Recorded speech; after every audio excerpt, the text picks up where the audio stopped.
Au sommaire de ce journal du 4 avril, découvrez en avant-première pour LMTV le nouveau centre d'accueil des migrants de Calais installé au Mans. Il ouvrira ces prochains jours en lieu et place de l'ancien internat de l'AFPA. Du monde pour les journées Mansart, c'était ce week-end à l'occasion des journées européennes des métiers d'art. Zoom sur la marqueterie et la restauration de tableaux. Enfin, on reviendra sur les principaux événements sportifs du week-end. Au Mans, c'est un second centre d'hébergement pour migrants qui ouvre ses portes. Il s'agit de l'ancien internat de l'AFPA. Propriété de l'État, le bâtiment vient d'être remis aux normes. Les premiers migrants doivent arriver cette semaine. En Sarthe, nous disposons déjà d'un hébergement de 50 personnes rue de la Mariette et nous ouvrons ce nouvel hébergement pour répondre aux demandes du Pas-de-Calais qui orientent les personnes qui sont désireuses de s'installer en France et qui sont orientées sur différents centres existants dans toute la France et notamment en Sarthe. Le centre est géré par l'association France Horizon. Il peut accueillir jusqu'à 50 migrants sur 4 étages. À l'intérieur, tout a été fait pour qu'ils oublient cette fameuse jungle de Calais. Douche et toilettes sur le palier et surtout chambre individuelle. Avec un lit d'une personne, tout le matériel est neuf. Il y a également un petit coin bureau mis à disposition et donc ce sont des chambres individuelles. C'est un accueil inconditionnel, on se doit effectivement d'accueillir tout le monde dignement. Sur place, les migrants seront encadrés par 2 éducateurs spécialisés. Des veilleurs de nuit seront également présents. France Horizon travaillera en association avec Tarmac qui s'occupe du centre d'hébergement de la Mariette. Objectif, mutualiser les moyens pour les démarches administratives, mais aussi s'assurer de la bonne santé des migrants. Il y a une infirmière qui intervient sur le site de la Mariette. Après, l'idée, c'est vraiment d'accéder aux droits communs, donc orienter vers le médecin de secteur dès que les droits sont ouverts. À nous, leur proposer une prise en charge qui leur permette de se poser, après d'envisager leur avenir sous un autre angle peut-être. Le centre est une solution provisoire. Les migrants devront ensuite faire une demande d'asile. Si elle est acceptée, commencer leur intégration. Pour les aider, ils recevront d'ailleurs des cours de français.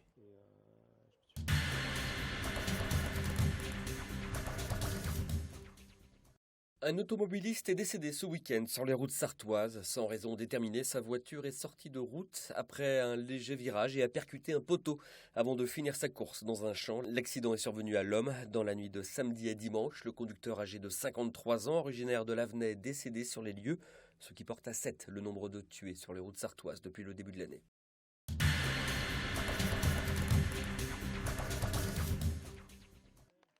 Le Tour cycliste Sarthe-Pays de la Loire s'élancera mardi à 10h25 très précisément de Château-du-Loir, qui passera la ligne d'arrivée en tête vendredi à Arnage.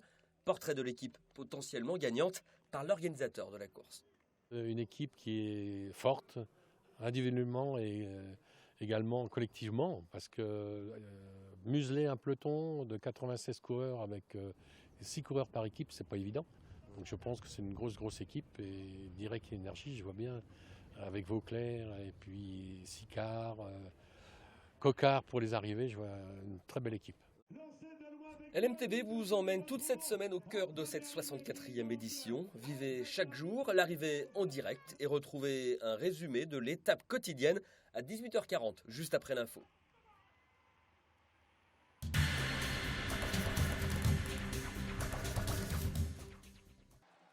98 à 58, c'est le carton du week-end à l'actif du MSB lors de la 27e journée de Pro A. C'était samedi face au Havre, lanterne rouge du championnat. Petre Corneli s'est affirmé au 4e carton avec 21 points. À noter également la prestation de Gédéon Pitard, 6 points et 4 passes décisives. Ainsi, cette 18e victoire permet au MSB de remonter à la 3e place du classement. Basket toujours, samedi soir en National 3 masculine, la Jalte s'est inclinée face à Laval, deuxième de la poule, 87 à 72. Un score qui peut paraître sévère au vu de la rencontre. Pourtant, les Manceaux avaient bien résisté avant de baisser les bras en fin de 4e quart-temps. Les Jaltais enregistrent leur 6e défaite à domicile avec le dernier match de la saison sur leur parquet. Les Manceaux se retrouvent 7e au classement. Je suis content que les gars aient mouillé le maillot pour le club, pour les gens. Bon, on ne sera pas fait respecter une nouvelle fois chez nous, mais au moins on a montré une belle image sur la fin, c'est plutôt intéressant pour la suite. En hand National 3 féminine, l'entente Conneré-Vibray a essuyé une nouvelle fois une défaite à domicile face à Rennes, 26 à 22. Toujours aucune victoire au compteur des handballeuses sartoises. Le CV avait pourtant livré une belle bataille et a tout tenté pour revenir dans la partie en deuxième période, mais en vain. L'équipe féminine reste lanterne rouge du classement.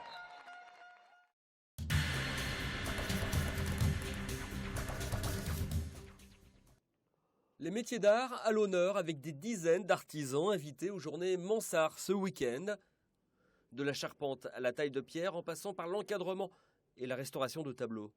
On va retirer la poussière qui s'est déposée sur le vernis et ensuite on va amincir le vernis d'origine pour en laisser une mince couche et sous ce vernis jauni oxydé par le temps, on va retrouver les couleurs d'origine.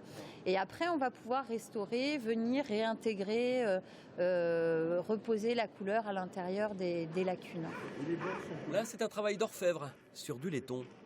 Là, je suis en train de découper du laiton. J'ai fait des relevés de manque de marqueterie sur un objet en marqueterie. Et donc, je découpe les morceaux qui manquent pour après les remettre en place. C'est plein de fleurs, de feuilles, etc. Donc, il faut aller très lentement pour suivre le trait au maximum pour que ça se remette en place. Et c'est là que ça se remet en place sur un meuble. Comme celui-ci, il aura fallu une centaine d'heures pour le restaurer. Le résultat est bluffant de minutie et de précision. C'est toute la beauté d'un métier et du savoir-faire d'artisans. Ces restaurateurs de meubles installés à Écomois sont reconnus dans toute la France. On travaille avec Lyon, Caen, même Lille. On a beaucoup de clients sur Paris, sur Nantes. Oui, on bouge beaucoup. Il faut bouger parce que oui, la Sarthe, c'est un département très intéressant. Il y a beaucoup de patrimoine, mais il y a peut-être un pouvoir d'achat un petit peu réduit. Donc c'est peut-être plus facile dans les grandes villes en fait. Le prix d'un savoir-faire qui n'est peut-être plus adapté à l'époque du tout jetable et du toujours moins cher. Pourtant, les métiers d'art résistent.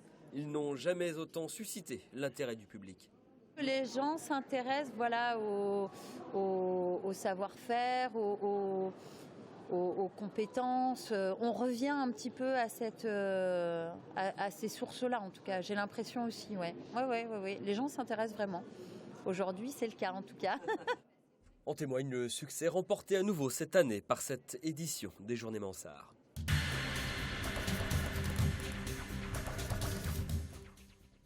Ils peuvent avoir le sourire et être heureux. Pâtissiers et bénévoles ont battu un record du monde ce week-end à Malicorne, celui du plus long train de financier jamais réalisé, avec 280 mètres, 44 de pâtisserie. Au total, il a fallu 3727 petits wagons gâteaux pour constituer ce train.